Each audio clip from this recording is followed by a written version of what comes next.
Good morning guys! Kamusta kayo lahat dyan? Again, welcome back to my channel, Dream Big with Odong B. Thank you very much sa client natin na dinalahan tayo ng isang galong kape dito. Maraming salamat po.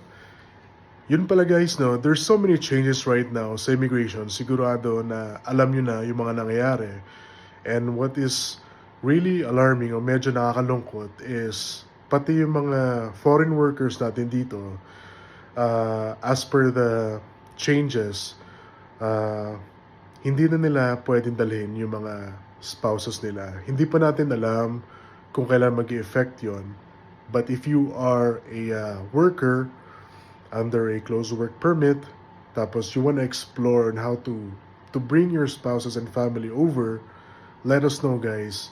Habang wala pang sinasabing date kung kailan magko-close yung pathway na yun to bring your families over.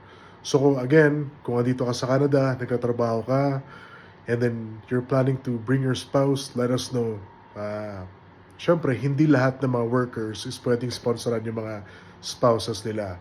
Pero if you wanna know more, and if you wanna check kung eligible kayo, let us know bago pa magsarado itong pathway na to sponsor your spouse as an open work permit. So yun guys, see ya!